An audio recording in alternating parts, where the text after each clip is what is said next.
What's up, everybody? Anyextee here, coming to you today from Knossos on the island of Crete. And I'm going to show you something that's often passed over by the casual spectator.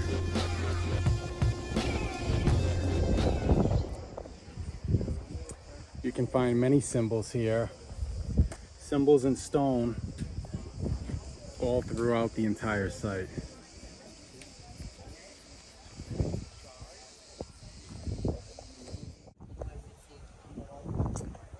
The site itself is impressive from an architectural point of view.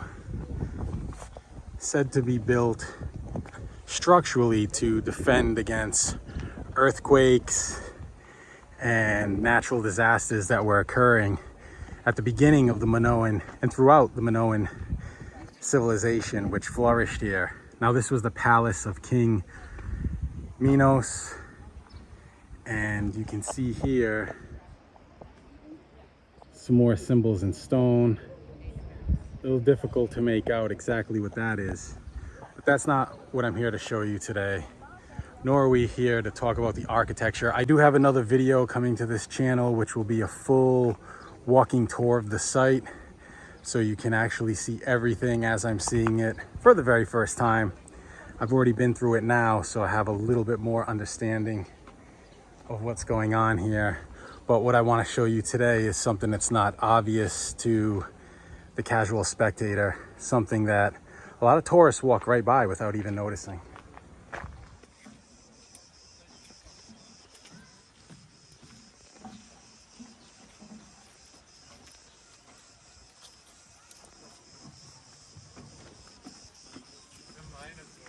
Look at this, guys. 4,000-year-old Sympathetic Magick. This is the Minoan Axe, often passed over by the casual spectator. You can only imagine how many tourists walk right by without noticing this. Or the early archaeologists that used concrete at the site covered a lot of this up without even realizing it was here. You can see how easy it is to miss. But this is a Minoan axe, and this was placed on buildings as a form of sympathetic magic, as to influence a sense of protection on the building. They would go totally unmissed by the untrained eye. Most people come here, you know, to look at the bull and its connection to King Minos and the Minotaur. This being Cnosus, the labyrinth. But right here, secrets in stone. Found another example over here as well.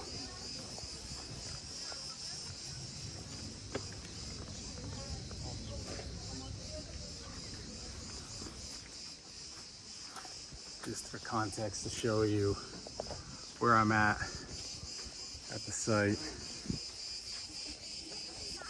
All in a sympathetic magic, an act, a symbolic act to influence a sense of protection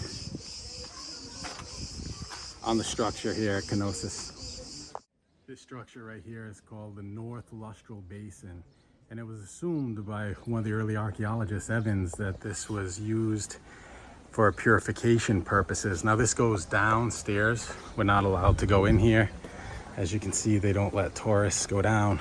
But this would go downstairs, hinting at comprehension or understanding of the underworld. So the entire structure, when analyzed from a symbolist perspective or from a cosmological point of view, has an underworld, the central world, and the upper world. Much like you find in Mesoamerica at sites like Uxmal and other sites where, say, for example, the ancient Maya had this three-tier understanding of the world, with the underworld, the world, the plane in which we dwell, and then the upper world. It seems when studying the architectural elements here at Cnosus that I'm finding the same sort of cosmological understanding applied in the architecture symbolically for the palace. Then you see stones like this, which appear to be almost circular, will have almost like a circular pattern of smaller shim stones going around. We have to question if that's symbolic and perhaps has some sort of astronomical meaning. I am here today on the summer solstice. We do know that this structure right here has winter solstice alignments, but in my preliminary research, I haven't dug that deep yet, but I haven't found anything that would suggest that there are summer solstice alignments, although I would assume that if we find winter alignments for the winter solstice, that we would find the same here.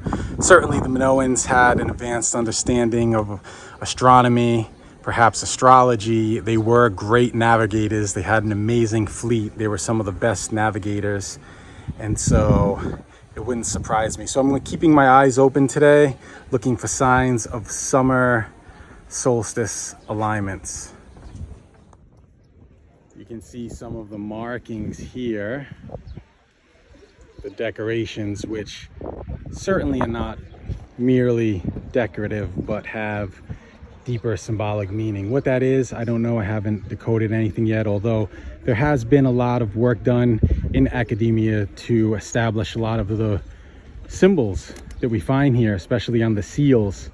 Much like in ancient Egypt, they had a very early Egypt, they had a script with seals. This was even pre-hieroglyphic Egypt. We find the same here on the island of Crete. Not certain exactly what this is, a little hard to decipher.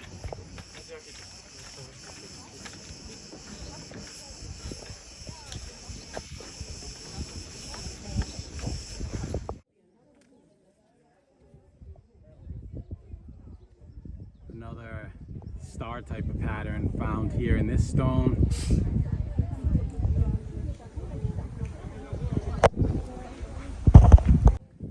And another one here on this side as well. See that there?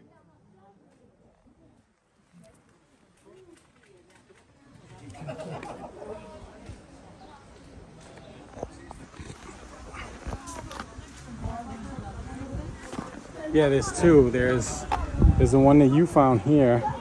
There's another one right here.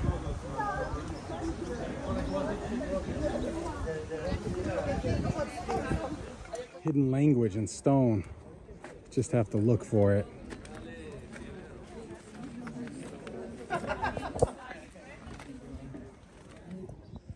Some suggest that the frescoes that you find here, like this one with the bull, may have astronomical meaning.